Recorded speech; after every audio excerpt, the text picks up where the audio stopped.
Well, I'm really trying to come up with like new ideas, you know, to try to get people interested in the channel. And I got 80 videos up, and I have 30 subscribers. And I complain all the time about it. I don't care. Well, the only reason I even brought it up today is because I'm basically doing all these videos or whatever to try to just to try to get more used to talking to the camera out here. That's what I'm doing today. Even with like this stupid little comedy skit I'm doing. Just trying to get it where I'm like, it's more like a even flow with everything instead of being like, trying to be a little more loose, you know?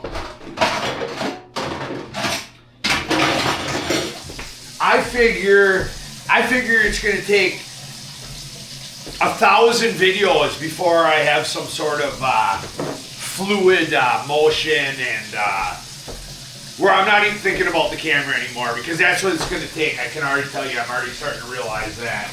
It's really hard to get fluid. Anyway, a lot of people love coffee. I can only get the instant shit right now, but because I don't have a coffee maker and all that, and so it's whatever. But this is pretty good coffee here. Nescafe Taster's Choice, $15 or something. It was really good though. But then I thought I'd try this. I mean, Great Value usually sucks, but it's guaranteeing 100% Arabia Colombian instant coffee. So anyway, I was in the mood to do a video, you know, today, and I was like, well, what the hell can I do in town here? Show some of the city or something, or just to get out and talk. And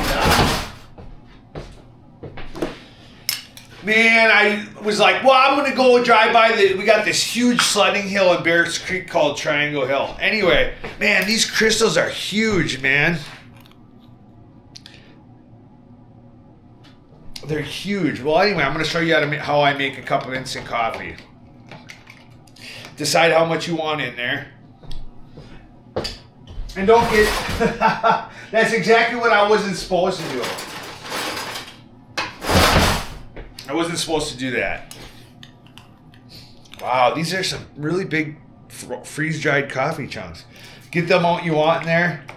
And then you don't... make sure you put it in before you spin the spoon.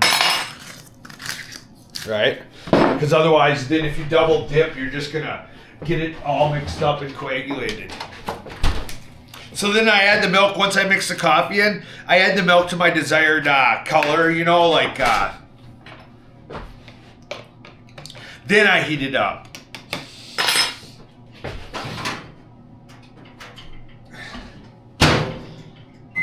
I like to give her probably 2.5 minutes, something.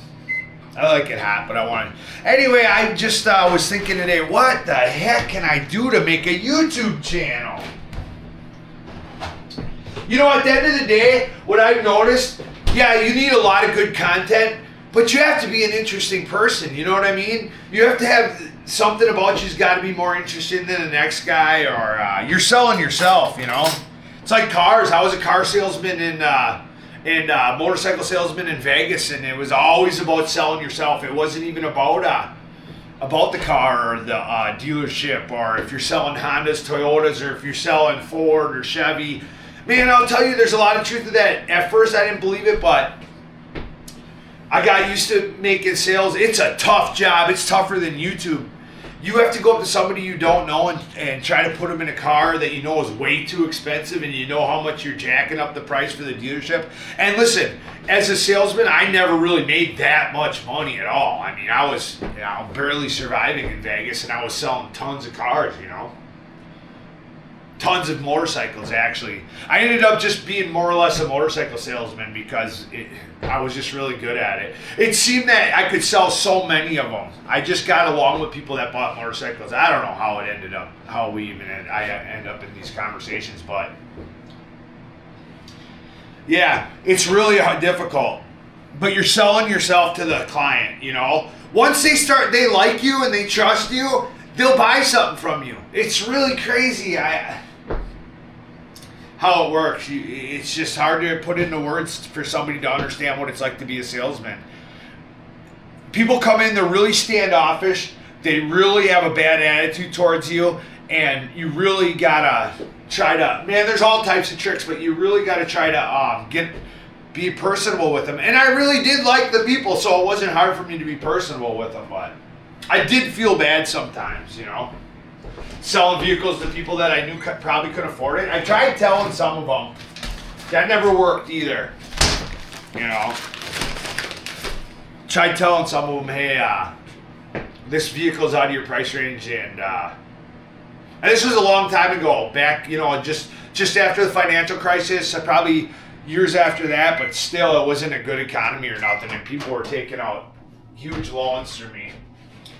And I'd even tell some of them, I'd be like, this vehicle here, this is not something you want to get yourself into. If I really like them. Anyway, the dealerships and stuff have cameras everywhere and microphones hidden, and oh, I'm not even kidding. Dealership owners are sick people. They're con artists. Every one of them that I've dealt with was a con artist. And I'm no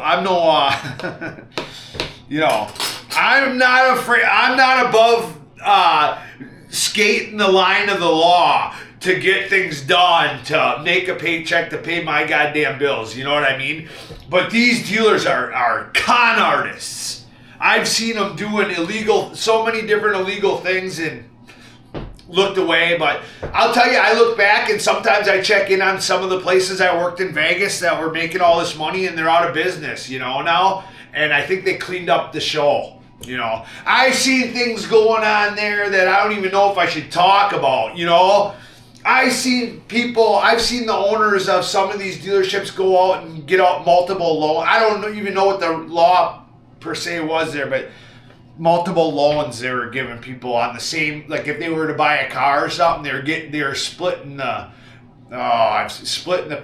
deal between multiple loan agencies because the person didn't make enough money to get more than a $10,000 or $15,000 loan, so they'd have two different banks working together. And I seen some shit in the maybe that would be a good video for another day about how these dealerships operate and how they take advantage of people. I seen some shit, man.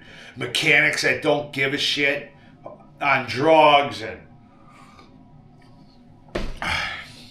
it's good. It's good coffee. I know it's not, you know, like you're going to get out of a drip feed, but if you're adding milk and sugar anyway, what's the difference, you know? Like, I get a kick out of people, they got all these presses and blah, blah, blah, then they have a $5,000 worth of, I don't know if you're seeing the new trend with the coffee and everything.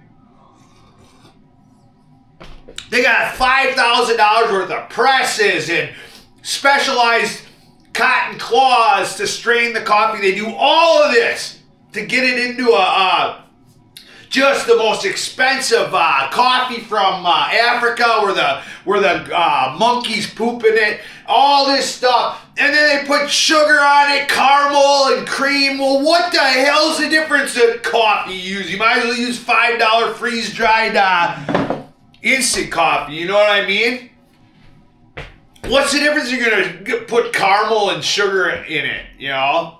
But anyway, I really like making videos for YouTube, so I can just do it. Like, who's going to stop me? But I really like to have content, you know, something that people can actually enjoy, because I'm not really getting that many views. I think once I get some content that picks up, if I find something that people are interested in, and then they'll like me, you know, like a car salesman, like I'm telling you. Once I get a content and stuff, then I can make some videos like this on the off days or whatever, and then they won't mind watching because they like me as a person, but I haven't got there yet.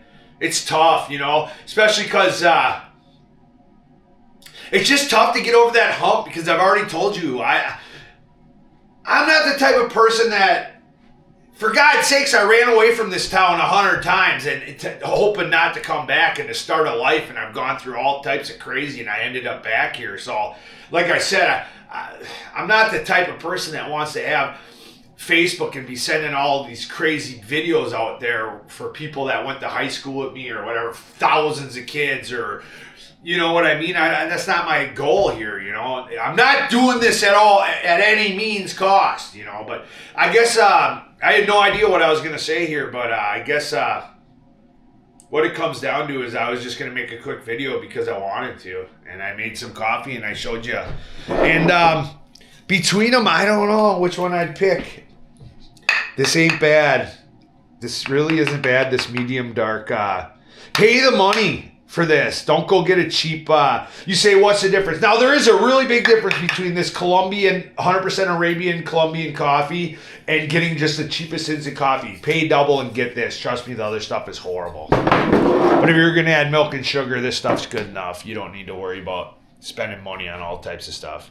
Anyway, stupid little video, I know, but whatever. It keeps me busy and it makes me feel better. It really does. So thanks for watching.